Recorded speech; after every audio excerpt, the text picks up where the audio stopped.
Good afternoon, ladies. I can say ladies. I don't have to say ladies and gents. It's maybe a gent. I don't know. No. My name is Michelle Higgins. I am from Care Paravel Latin School in Topeka, Kansas. So we traveled here last night and took a little quick. We had two teachers that had never been to Branson, if you can imagine that. So we had to take a little quick tour this afternoon. But so I'm glad to be here. Before we get started on what I want to do first, I thought maybe it would be beneficial to me and to know how much classical knowledge you have, or that way maybe I know of a starting point. So if you wouldn't mind introducing yourself and just how long experience you have with classical education. We'll start here. So I'm Michelle Young, and this is my 6th year at Classical School of Wichita. Okay, yeah, I thought you looked familiar. Yeah, I know. Yeah, were you there yesterday in Topeka? No? Didn't go Okay. this time, no. Okay. But you have been before? Yes, Yeah, yeah. Okay, very good. We host a fine arts festival, and Classical School of Wichita comes to our, yeah, so that's good. Yeah, that's Good. great. Nice to see you. Yeah, you too.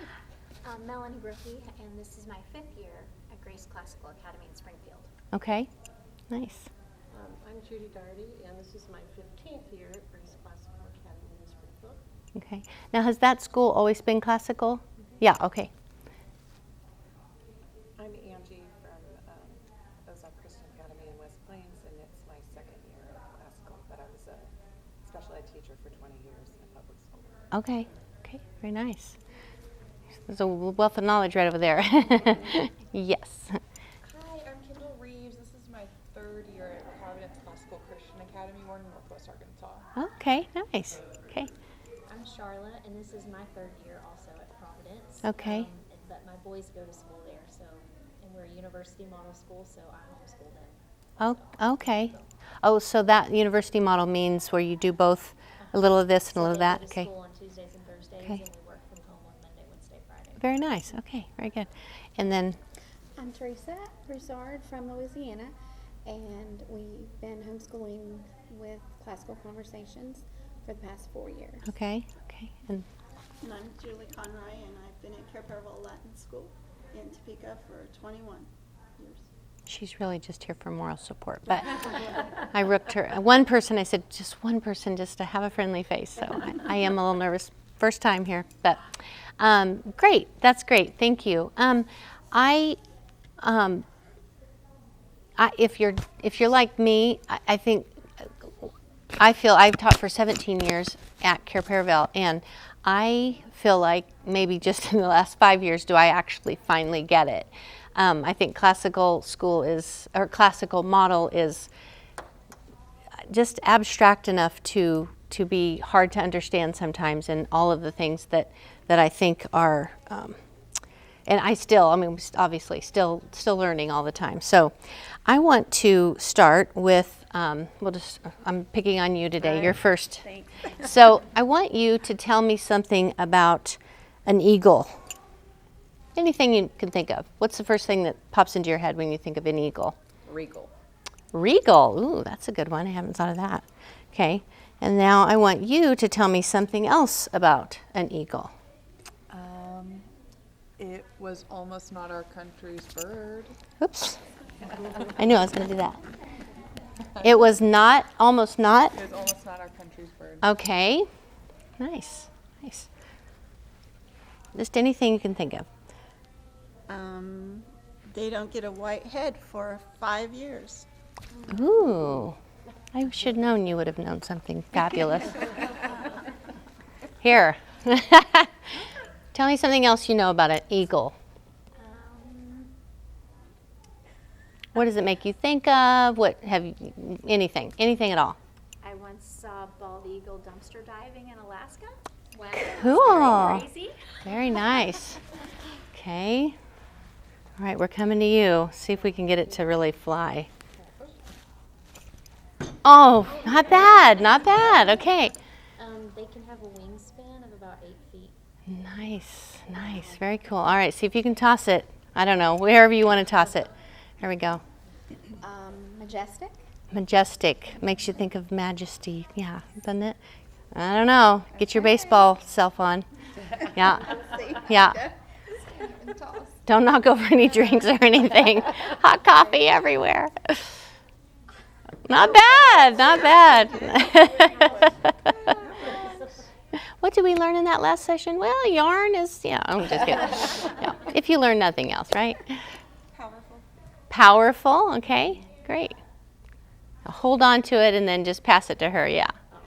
We want to include everyone. We actually saw a bald eagle swoop down in front of our big picture window at our house a couple years ago. Wow. Just watch it swoop right in front of the window. Wow. It's really unusual, but we're on kind of the hills, so. Wow, that had to just be super. Oh, you just hold on to it. You can just let it go and we can wind it up. It's lesson over. But so I wanted to show you how the thread of knowing something I think should look like. I think the classical model should look like this. Now we all learned something different. I didn't know about the white. I didn't, everybody had their own idea of what they thought of when they heard of it, when I said the word eagle, right? And probably instantly you all thought of something that it was your story to an eagle of some sort.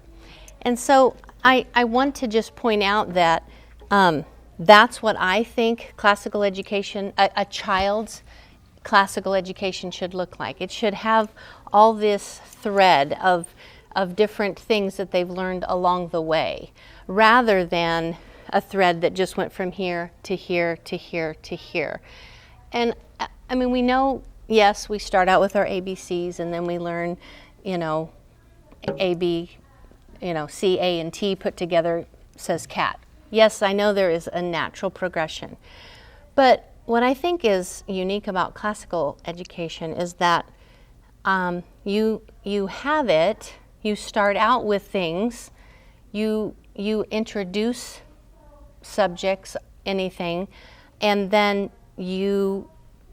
when you start with it, you go back to it, and there will be this thread. Yes, you learned how to spell cat. Now what does a cat look like? Now what does, and it's a building upon and revisiting, a building upon and a revisiting, and a building upon and a revisiting. And I think that's what's so grand about it. It's never just an exhaustive moment and then we stop and we never touch it again or we don't go back to it. It's always any of the classical things you hear about is always review, review, review. Well, I think that's the reason is because we could talk about the color of the bald eagle when we're in kindergarten. Oh, it has a white thing and it's brown and then it has a little gold beak and okay, that's all we know about that. Then when we go to another thing about the eagle, we're going to know what it looks like. Now we're going to learn what its wingspan is. Then next we're going to learn what it might look like when it flies past your window and it's huge, and so but there's the grammar stage of that was maybe the color of it, then the next stage, so not in how do I want to say this, when just because it's the grammar stage of learning something doesn't mean that there might be some rhetoric to it. So I think that there's a thread of the three, the grammar, the logic, and the rhetoric stage, really at all the stages. There's still a grammar to writing a paper that you're going to be speaking if you're, in the 11th grade.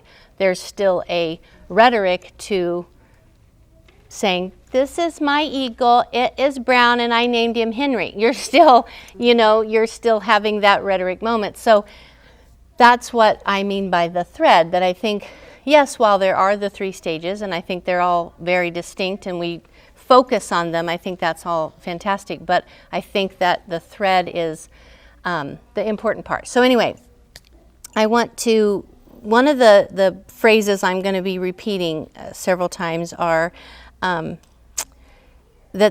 I think this is, classical education is really organizing the learning around the maturing capacity of the child's mind. What I mean by that is that I think that we are in the business of organizing their learning at the stage they're in, but it is always going to be at the mature level that they are, what their capacity can handle at that time, but always stretching it to the next, to the next, to the next. Only really to pique their minds so that they will be ready to go back then, because they'll want that, they'll desire that. I wonder how big an eagle's wingspan is, or, you know, once that desire. So anyway, I'm getting off my timeline here. I think the best part of classical education is that it is teaching the students how to learn and how to think, not necessarily what to think. And I think I've seen this with my 2 children that have gone through a classical education. They even told me, they go, we can go figure out something. It's the desire to go find it out that we have, because we know there's lots of places to go find this information. I didn't need a teacher to tell me that. I learned how to want to know. So it's the how to, it's the how to think about, it's the questioning. Anyway, I'm getting into that in a minute. But so before 5th grade, so how did we, I know I did say in my thing that we would talk about 5th grade.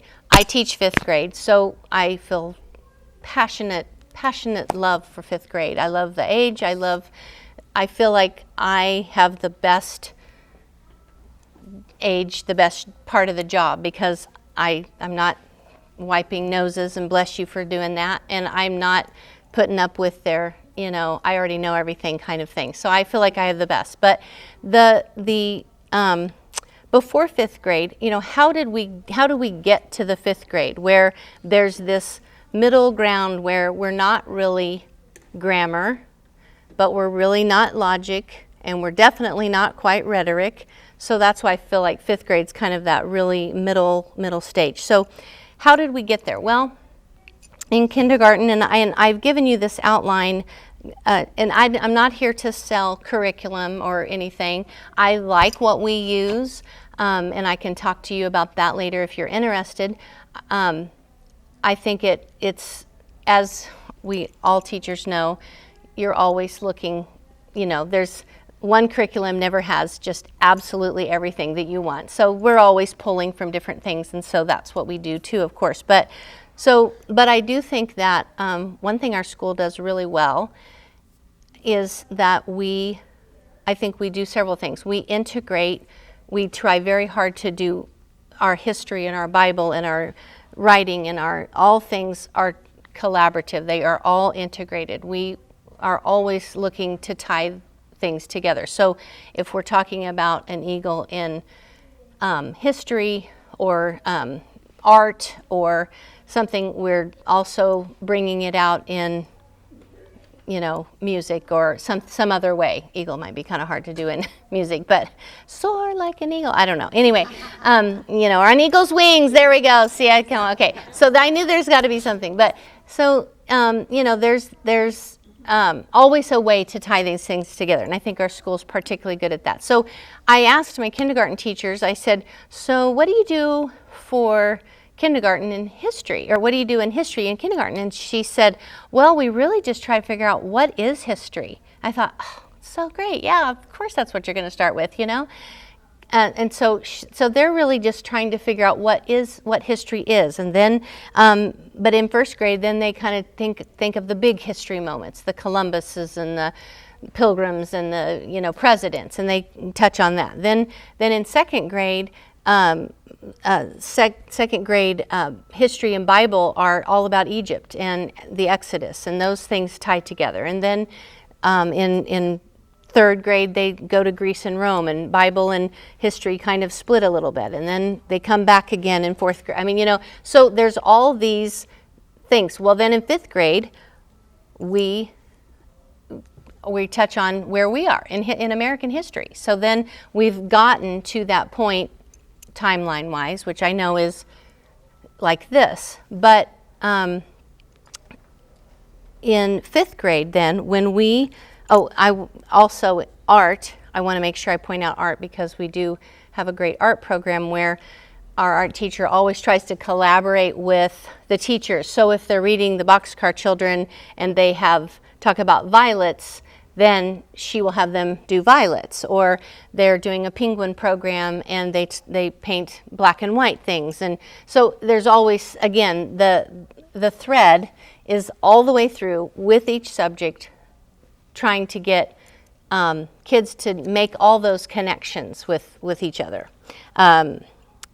Then in 5th grade, let's see, what did I want? I know what I'm sorry. I wanted to say that in the K through 4, we are spending most of our time in the didactic, which is the how-to stage of learning. We're spending all this time trying to talk about how the didactic teaching methods are mostly curriculum driven, mostly instruction driven. We know that the grammar stage is all about memorization, and so we're not necessarily worried about them knowing everything about everything. They don't need to. Again, they need to know that an eagle is a bird, and that it's large, that it's larger than a meadowlark. But they don't need to know all the things about an eagle. They won't know any symbolism of that probably. They might see one, but maybe when they see one out at the, downtown when they're with mom or dad and they go, hey, there's an eagle. I mean, those are the connections that you're wanting them to make because you're pointing things out.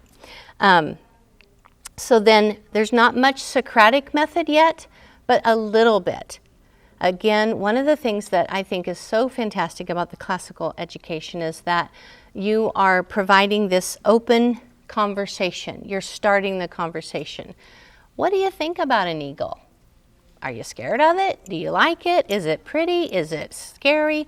It's always about the open-ended part. And I think, again, that is something I've seen in my own children, that they are great conversationalists because they're not always worried about what the answers are. We're asking the questions, but we don't have to know all the answers, which is also comforting because we don't always have the answers. But you want to be able to teach them to ask the questions.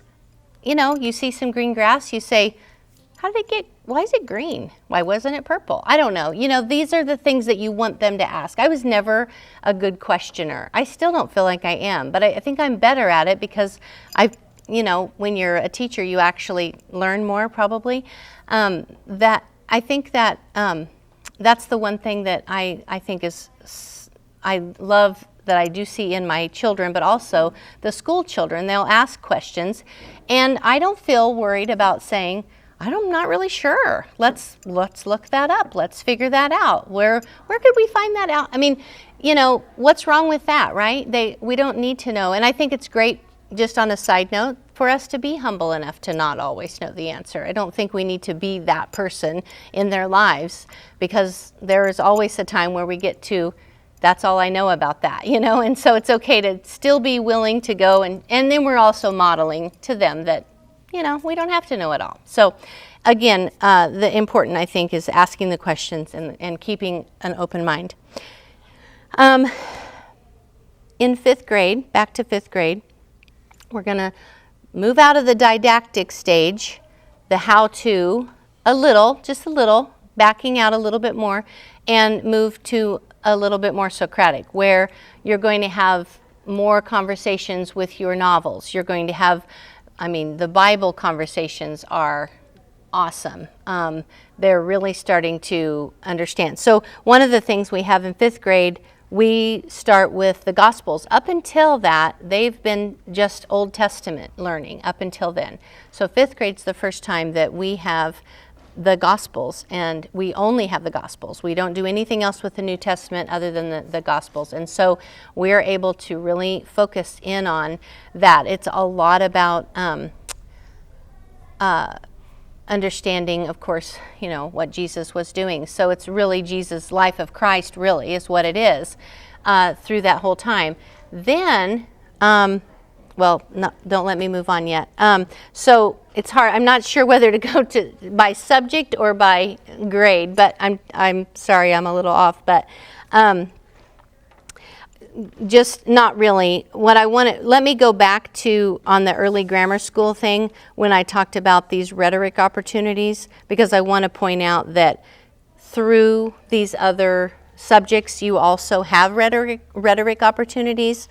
And again, me restating that, I think you're going to be tying your grammar memorization, the logic of figuring a few things out, and then these rhetoric opportunities. And so, and I've written down the things that we do, again, only just to express that really every grade we have something where students are up on a stage in a classroom multiple times of a year, not just one, there's not just one play, but we require them to say their poems to us. We require them to get up and read out their story or whatever. And so there's lots of opportunities, but these are kind of the bigger ones that you work towards where, and you know, they're getting so many life skills in those type of situations, the rhetoric opportunities, that what's so crazy about it is that when, I'll never forget when my son Benjamin was in kindergarten,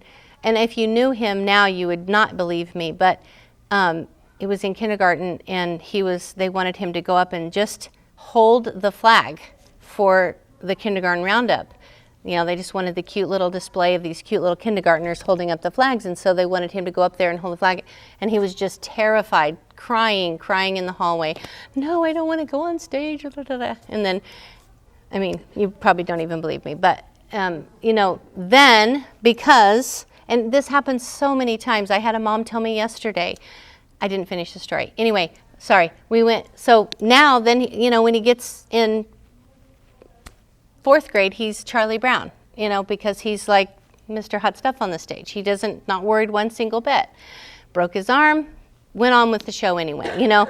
Just, there was because it just had been brought to him. His dad was so fearful. I mean, it was definitely, he was too shy to go, but he had the opportunities that led him to there. And so I say that there's all these life opportunities. I don't think I need to sell you on the importance of rhetoric, but or why it's so important, but it is a process though, and it's not just God-given. It's something we can breathe into kids and let them know how you get there. And it's and I think the confidence too, and again, I'll say too, that again with the thread of knowing something and understanding it, they've had it. You know, repetition always makes you feel better. You always have more confidence when you've had more experiences. Anyway, so he got up and he was in just every single play that Care Paravel ever had, because he was just fine. He was absolutely loved being on the stage and was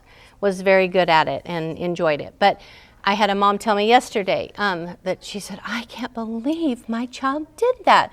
I don't know that he hadn't been practicing so much at home, but she knew that he had a little bit. But when she came to see him, we had been practicing at school, she just was in tears that she couldn't believe that he did it, just that he would ever even get up and do it. And, you know, I saw a different kid than I think she had seen. Anyway, it was just a beautiful moment that she was able to enjoy. She said, there were years ago, he was just crying, and it just made me think of my own child in the same situation, and we probably could tell lots of stories about that. But anyway, so the only reason I really gave you what kind of specifics about what we do is just to point out that we just have a lot of opportunities for kids to do rhetoric because we think it's very important. Where are we in this outline? 5th grade, when we get to, I was talking about the Socratic and methods again. I think for 5th grade, really in all the subjects, what's really fun about history is that we're able to talk about our country now, and because we've gotten there. And one of the things that I love to really express to them is how passionate that the patriots had to be to have to do what they did, and how much So it's fun to require them to think about they are assigned a person at the beginning of the year, and so whenever we say, yeah, we were talking about Patrick Henry, they go, that's who I am, and then they have this idea of, so again, just more opportunities to relate and have the experiences, and it's not different to them to be in experiences that they've had, because all along they have been either in a play acting like someone else, or I think one of the things that we tried to do with the thread idea again is that when you put yourself in someone's place, then you're learning what they were about. You're putting yourself in their place, or what the experience they went through. And so there's these experiences and the things that they learning opportunity we have a variety of learning opportunities that I think that is what the thread is it's just the amount of things that you're trying to get them to be relating to and making the connections in every way. After 5th grade, they are really out of the didactic a lot. There's very little instruction. I mean, 6th grade, yes, 7th grade, but for high school, you're talking mostly Socratic. So it's all about the conversations, all about the open-ended questions, all about questioning, and then adding to what is it that we want to say, what is it that I want to tell them, what is it that I want to express. And then they have a lot of, and one thing I want to point out is in so in 7th grade, in 7th grade, they start back over learning about Egypt again.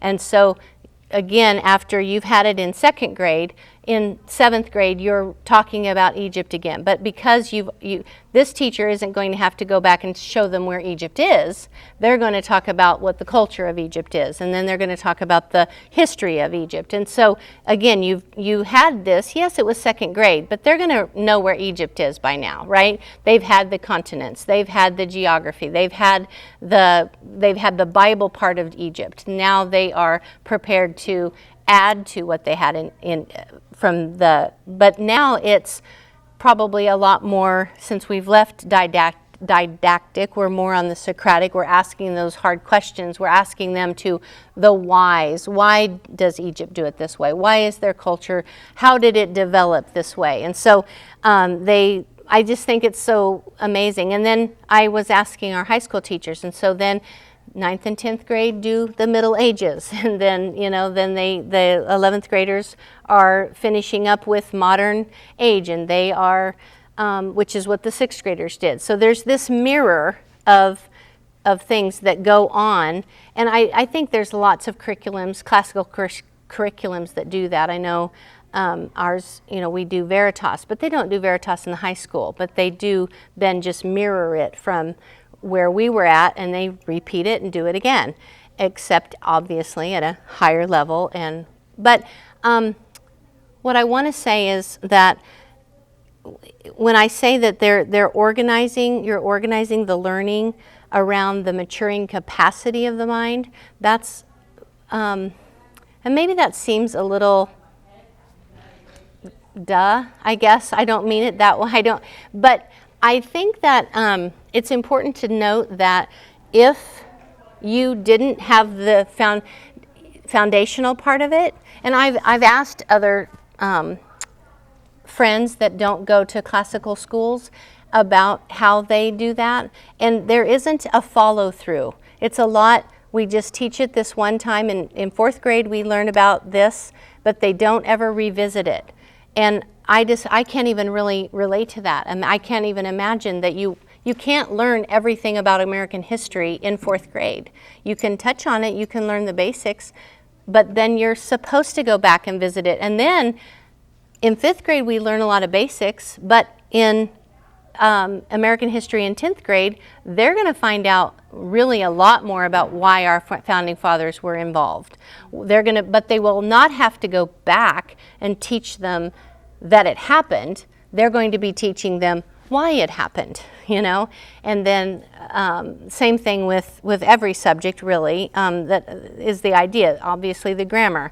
You're learning the nouns and the verbs when you're in grammar, and you're just memorizing things. And then in the logic, you're applying those more. Then obviously in the rhetoric stage, not only are you applying them, but then you're going to tell them out loud. And so all of those things are working together. And I want to reiterate that I think it's really what is so great about classical model is that it's not exhaustive. It doesn't have to give you all the answers. It's all the process. It's all the process. I think that it's lifelong. I think it gives them the questioning. I think by giving them open-ended questions, I think you're able to give them that sense of it's okay to ask questions, number one. I will tell you that I know I always talk about my boys, but they always tell me this stuff, so I have to share it. But my son came and he was asking all these questions to teachers. And he had kids come up to him and say, "Dude, why do you ask so many questions?" Because he says, "I just thought that's what you do. I'm just asking, I want to know." And they said, "Oh, you just listen and take notes, man. You're making the class last longer," and, stuff like that. He didn't feel bad because he didn't care, because he wanted to ask questions. But it's just so ingrained in him that you ask questions. That's how you learn. That's how you know. So I think the classical model, the beautiful part of it is that it gives you the how and how to go after the knowledge. I think it puts a little desire in there to know, because teachers have left it open-ended all along. They've not worried about what the answers are necessarily. I'm not saying that you don't do basic knowledge. Math, you need to know what 2 + 2 is. I'm not saying that, but I'm saying that giving them the opportunities to not know, being okay not knowing, asking those questions, and then helping them find out, where should we go? What book should we look in? What teacher should we ask? There's Google. They can always do that. You just want them to have the desire to go ask Google if that's where they're at. I think that's the most important part, is not to feel like you have to know every bit about the eagle, but that you're willing to, that there's lots of facets to the eagle. It's not just that it's a bird and it's brown and it's this, but that it makes you think of something magic or majestic, or that it may remind you of a song or something like that. Those are the magical moments. Those are the moments that we want them to. That's a lifelong learner then, because you want them to desire to know those things. So I think the best way to do cultivate a classical thread is to take one piece at a time, realizing that the stage that the students are in, and allow them to learn the basics, while continually giving them the opportunities to flourish through the activities, experiences, time to ask, and time to ponder. I think those are the main things that I really wanted you to know. I want them to, our hope as teachers, I think, is that students will desire to go learn, and they'll want to go ask the questions. And then, just so that they are always a lifelong learner, that they're not, it's not just a part of getting somewhere and getting something out of it and then leaving it. I think that's the saddest thing, is to take the test and walk away and don't remember it. Well, that's not our goal, right? None of us want that for our kids. But so by kind of recapping what this was supposed to be about, is I feel like I didn't talk too much about 5th grade. I am willing to do that if that's why you came. But I feel like I don't really need to talk about 5th grade because it's not about 5th grade. It's about what I'm trying to say is that it's this process and of providing opportunities and activities, yes, materials, but what is the capacity of the mind at that time? What is the maturity? What are they able to deal with? Then presenting them with something, it's just like this layer, one thing here, add a little bit more, review it. Go back, review it. Build more, go back, and so that they always know what an eagle is, that it's this bird. But now you've got this, whatever, whether it's a story or it's an eagle or, a song or whatever. They can put this whole package together then of an eagle. So, any questions? Yes?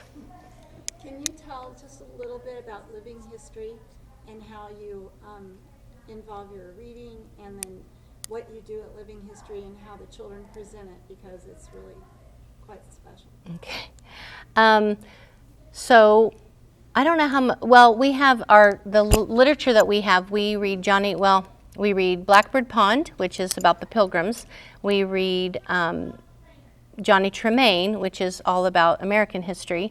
And so through those literature stories, also we have our history, and we read biographies about, so every child is assigned this person. So you might, on your desk when you come in, you're George Washington the rest of this year. You're Elizabeth Hamilton. You are whoever you are, a character in American history. We do start with the explorers, so the Columbus or Vespucci, whatever. And so they are assigned to read that biography, first of all, and find out about that person right off the bat. And then throughout the year, as we go through the timeline of them, so when we're talking about Columbus, then we have Christopher Columbus tell us what they've learned about Christopher Columbus. And so they're kind of the expert on that person. Then as we go on through the timeline, we get, of course, to the Founding Fathers and George Washington and all that, and they all know about these characters. Then at the end of the year, in art, they draw the pictures of them. So our teacher has taken the picture that I have put on their desk, and now they've taken it to art, and they draw a portrait of that particular person. And then in history, of course, like I said, we keep talking about them, and then in art they do that. Then at the end of the year, we have a Living History Day, and they dress up in that character, and they set a scene. So they try to come up with, they love to make the feather pins, and they have, their hats with a feather and, glasses, and Benjamin Franklin always tries to be bald, and, so we have them have a lot of fun dressing up and then making kind of a 4x4 scene, and then we start them out, and there's Prince Henry at the corner, and we all get into the gym, and they move from place to place. They have an easel, and they have to present then like a 2-minute spiel on that person, telling a little bit about them, something interesting, and try to become them for a minute or two. And we have the rest of the school comes in and observes and watches and goes and listens to every little thing. It's a program, so I kind of back up. We start by reciting Paul Revere's Ride, and we do it as a choric speaking type of thing where we march, and it's really fun because they're all dressed up in their outfits, and we do a very patriotic thing to the flag where we explain what each thing, I pledge allegiance, and what does that mean to the flag, this, and who said certain quotes, things that Patrick Henry blurted out. Anyway, we do a choric speaking to Paul Revere's Ride and the flag salute, and then the kids sing Yankee Doodle because that was part of it, and they march, and then they do their living history. And we do that presentation a couple of different times throughout the morning. It is really fun. It's a very big culmination of, because we've touched on it in literature, we've touched on it in art, we've touched on it in rhetoric, because we've been talking about it. We're marching, we're singing, we're, poetry. So we're, all kinds of things are collaborating into that one day. But I mean, that's our day, but of course we've been building literally all year, from the first day to the last day, really. So that's that part of that. Thank you. Forget about things that you do. That's a very 5th grade thing that we do, yeah. Any other questions? This is not a question, but it made me think when you were talking earlier about the giving them plenty of time for opportunity. And ever since the first day we joined community, every week they have a presentation. Now, starting with even the little pre-Ks get up and in their little class, and they're doing the same thing that my 5th grader is doing. And as far as the presentation goes, they're not focusing on content. It's a learning opportunity for repetition to focus on different things like eye contact, fidgeting. I don't know what you call it, but you wait for everybody to be your poise. Timing and all that. Yeah. So there's just Yeah. It's really remarkable at how much the rhetoric piece of kindergarten through forever is important. Yeah, I totally agree. Yeah. And they always say, don't worry about what they're saying at the moment. Let them say what they want to say. So now I understand why we had, when I was a kid, had show and tell. Because sometimes that's what it is.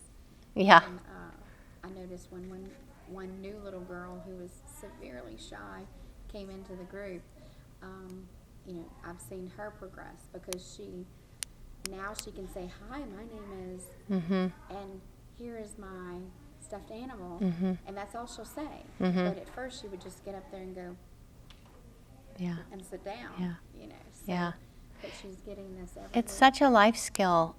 My husband says, before we even had children, he had to get up and speak in front of the legislature. And he said, I thought I was going to die, because my tie seemed like it was choking me, because he hadn't had any opportunities. He had a speech class in college, that you're in front of a class and you give a thing that you wrote and you say it and they give you a C and you leave, you don't care. Good, I'll never do that again, right? And you're done with it. But then of course his job, it required him to get up and speak. And so he just always tells that story, that if my child never has to have a day like that just because he's gone through a classical education, that's a good thing. And so it's a life skill for sure. There's, no matter whatever profession you're in, there's always going to be an opportunity where you're going to have to get up and say something in front of somebody and not die doing it, So I feel like I got a little unorganized here, but mostly that I'm just passionate about what I think the importance of this is. So hopefully you got that out of it. Any questions is fine. But my email is there. If you could kind of come up with something else that you think of later, let me know. But anyway, thank you for coming. Yeah. Yes, I'm sorry. So you had a reoccurring theme that I heard it throughout your talk, but could you restate it one more time for me? Yeah, sure. I had to write it down. Yeah, the organizing of learning. Yeah, I said the organizing of learning, of their learning. Sorry. We are organizing their learning around the maturing capacity of the child's mind. And this is carefully chosen curriculum, variety of learning opportunities, and the growing and the style of learning will grow with them, because your grammar, logic, rhetoric, those all grow with them, but you're still mixing them. Do you see what I mean by you're always doing all 3 of them? Did I say that very well? That's what I meant to say. Concept before. But it makes so much sense. It does, yes. Okay. I thought that was really good. That sentence. Okay. Yeah. Okay. Carefully chosen curriculum and opportunity. Yeah, carefully chosen curriculum, variety of learning opportunities are because you're doing that, then you're going to grow in the style of learning will grow with them. Does that make sense? Yeah. Anything else? I know it's a little short. I think sometimes, like you pointed out, it seems like you hear grammar, logic, rhetoric, and it seems like it's compartmentalized. Yeah. And grammar just does grammar, logic just does logic. Right. We just do rhetoric.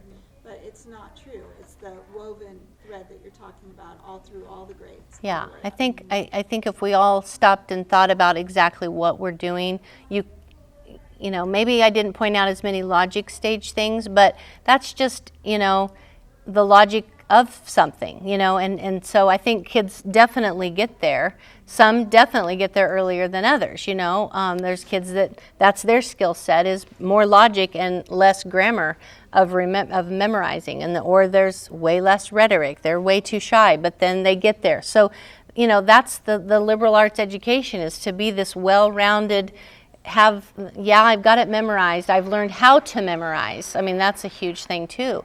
But then the logic of it, certainly. And then, you know, obviously I pointed out lots of rhetoric things, but I think it's way more woven than we think. So, yeah. And for adults, I mean, I was not educated classically. Yeah. Oh, none of us. Something Yeah. that I would consider grammar dialectic in. Mm-hmm. You Mm-hmm. know, I have some rhetorical things. but- Right. So I said I'm not a good questioner. I don't even think about asking questions. We have now, our school's been in existence long enough that we have a fair amount of alumni that either teach at the school or have their kids there. And oh my gosh, that is really fun. In fact, you have grandkids there now. Isn't she gorgeous for a grandma? But I mean, your kids want then. I mean, we just now getting to the age where we actually have that to see that they want that for their kids, because like, was it Brad Dolph that said that this morning? I thought, yeah, exactly. We're doing something we weren't raised in. And so is there anybody who had a classical education in here? Yeah. So, I mean, aren't you just super jealous that, you know, that's why I sort of feel like I've gotten one now. I'm only 17, but but I feel like I have gotten that and learned, like I said, from my children, if for nothing else, but through my children. But as a teacher and just our own education that we get to come to conferences and have speakers, and you know, so it's awesome that we get to do it, you know. But anyway, yeah. Maybe you could tell too, like lately we've been doing peer observations. Mm-hmm. So when we get to, watch somebody in upper school or different, just talk about that. Oh yeah. Well, it's been at our school we do peer observations. So at the first quarter first semester we watch someone in our K through, like grammar stage. If we're in K through 6 teachers, go watch K through 6 teachers. Then the second half, because our school is K through 12, we go and watch high school, and the high school comes and watches us. And it's fascinating on both ends, because you go up and you go, I went and observed the history teacher, and he's doing all the things that I'm doing, except at the higher level. And I'm like, I go tell him, he goes, so he's, yeah, I always think, man, these kids already know this stuff. You know, I mean, he gets it, but it's just like, it's like you kind of forget that we've been doing our job, and they're coming to you prepared for you to do your job, you know. And it's just fun to look back. And then same with them coming to us. You know, he came to the same teacher, we switched, and he came to a Bible lesson, and he said, man, I forget how simple their thoughts are and how refreshing that is. So because he gets all the higher level rhetoric thinking, and they're always asking questions, you know, he was hearing the simplistic nature of a Bible lesson. And so it was refreshing to him to see. But anyway, so yeah, it's been a very, I don't know what else to say about that, but That's the main thing. yeah. We didn't do that years ago, Yeah, we that's kind of a new thing, but Eye-opening for everybody. because we're trying to do K through 12 really well throughout the whole thing. So, yeah. Anyway. Anything else? Thanks for rolling up my yarn. Thank you, ladies. Yeah.